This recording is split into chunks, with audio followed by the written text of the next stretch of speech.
बड़ी खबर है महाराष्ट्र से। महाराष्ट्र में सियासी हलचल से जुड़ी हुई बहुत बड़ी खबर।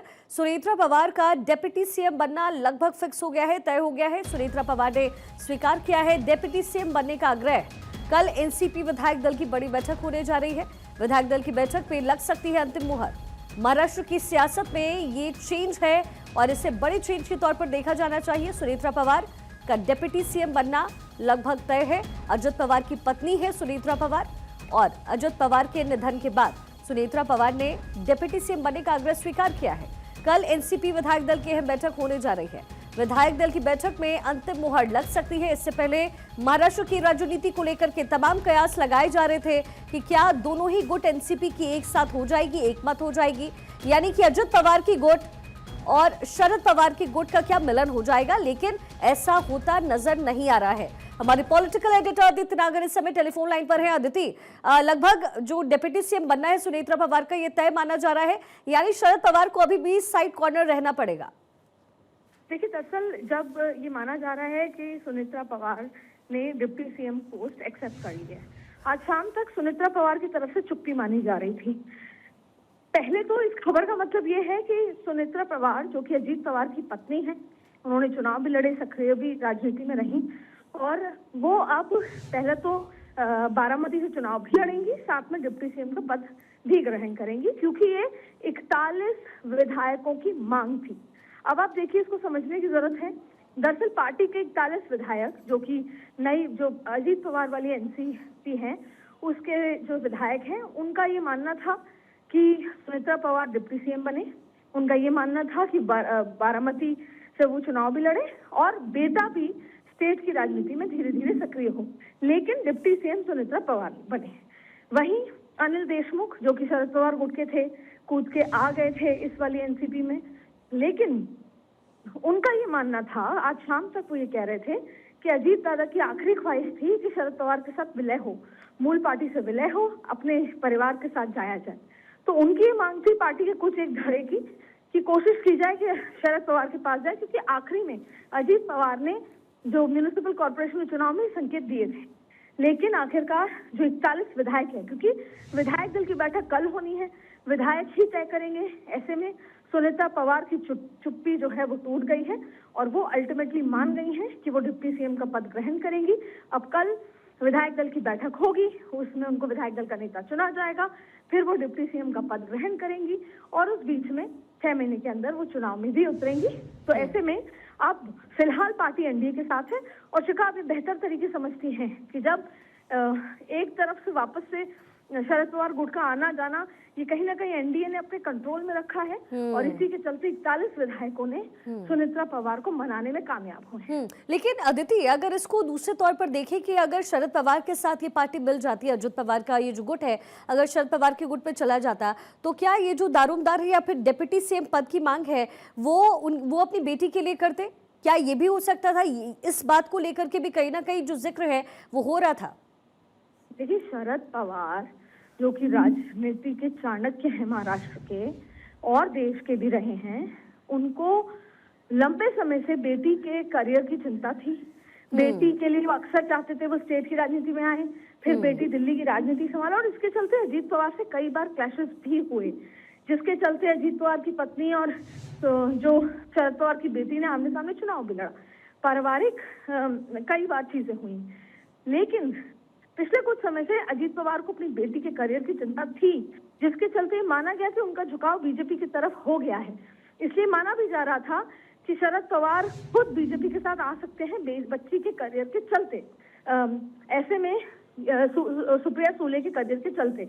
तो वो भी हो सकता था कि सुप्रिया सूले का अगर विलय होता, सुप्रिया सूले भाजपा के साथ आती, तो वो भी डिमांड कर सकती थी। तो जिस वजह से अजीत पवार ने पहले अपने परिवार का दामन छोड़ के अपनी एनसीपी घड़ी का चिन्ह लिया, शायद यही सोचते हुए सुनेत्रा पवार को मनाया गया होगा कि उस मेहनत को पानी में ना फिरे। आगे क्या होगा, देखिए महाराष्ट्र राजनीति में कभी भी कुछ भी हो सकता है, लेकिन आगे क्या होगा उसका नहीं कह सकते। फिलहाल 41 विधायकों ने मना लिया है सुनेत्रा पवार को, बिल्कुल। और अभी फिलहाल ऐसा लगता है कि शरद पवार को या तो खुद आना पड़ेगा और भाजपा में या इस एनसीपी में, जो कि एनडीए का हिस्सा है, उसमें विलय लेना होगा।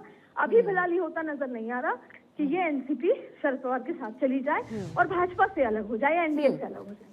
कयास ये भी पहले लगाए जा रहे थे अदिति कि संभावनाएं हो सकती है कि एनडीए का दामन खुद शरद पवार थाम ले और पार्टी एकजुट हो जाए। बने रहिएगा अदिति हमारे साथ। सत्यप्रकाश सोनी मुंबई से हमारे साथ इस समय कनेक्टेड है। सत्यप्रकाश, ये बड़ी जानकारी मिल रही है, सुनेत्रा पवार का डिप्टी सीएम लगभग बना फिक्स है, जाहिर है उन्हें पूरी तरीके से सपोर्ट इस समय पार्टी के अंदर किया जा रहा है। क्या कुछ इन्फॉर्मेशन आपके पास इससे जुड़ी हुई? बिल्कुल जी, कल देखिए विधायक दल की बैठक है और इस बैठक में सर्वसम्मति से जो है सुनेत्रा पवार को जब विधायक दल का नेता चुना जाएगा, इस तरह की जानकारी है।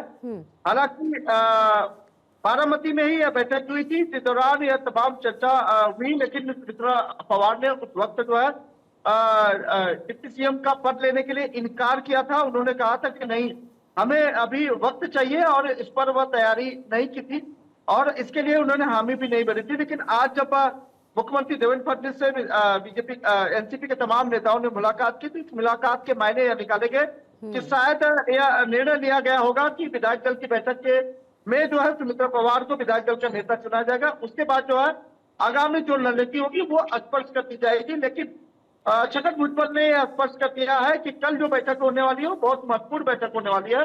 उस बैठक में जो है विधायक दल के नेता चुना जाना सुनेत्रा पवार को तय है। जाहिर तौर पर अगर सुनेत्रा पवार विधायक दल के नेता चुनी जाती है तो डिप्टी सीएम का पद भी उन्हें दिया जाएगा, इस तरह के संकेत मिलने लगे हैं, जिसके लिए औपचारिक जो मुलाकात होती है मुख्यमंत्री से मिलना, वो मुलाकात हो चुकी है।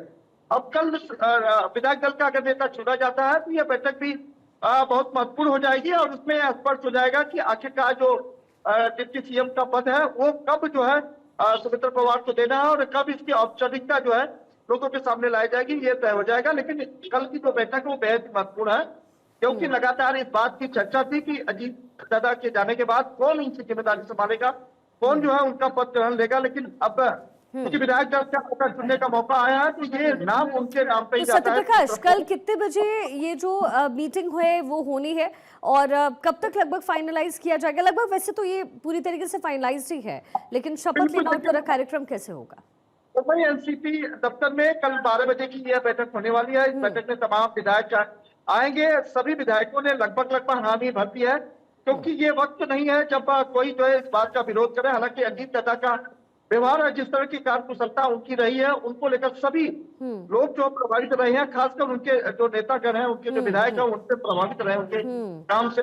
ऐसे में सुनेत्रा पवार का विधायक दल का नेता चुना जाना लगभग तय है और कल यह होने वाली है, उसके बाद स्पष्ट हो जाएगा। ठीक है सत्यप्रकाश, आप बने रहिएगा। अदिति हमारी पॉलिटिकल एडिटर लगातार हमारे साथ बनी हुई हैं। अदिति, महाराष्ट्र में एक तरीके से इसे सियासी उलटफेर के तौर पर भी माना जा रहा था और ये कल शाम तक या फिर आज सुबह तक यही डिसाइड किया जा रहा था कि कैसे करना है, क्या कुछ करना है, क्योंकि अजित पवार के बेटे भी है, लेकिन सुनेत्रा पवार अपने हाथ में सब कुछ ले रही है। जाहिर तौर पर जो कमान अजित पवार के हाथ में थी और वो कहीं ना कहीं पूरी पार्टी के एक तरीके से भावनाओं को समझती है।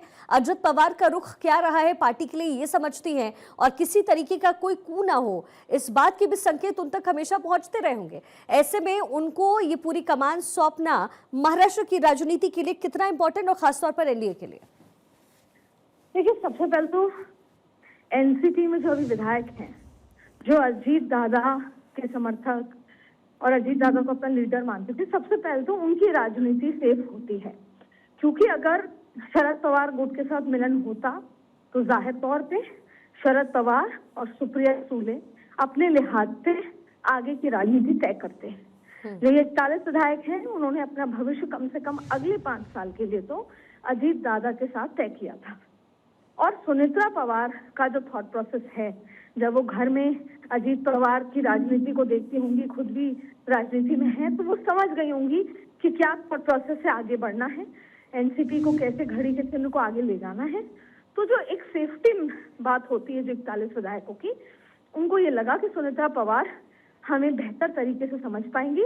जो चेंज ऑफ लीडरशिप अगर हुआ तो शरद पवार के साथ जाके, तो जो एक दूसरा गुट है वो हावी हो सकता है, पहला।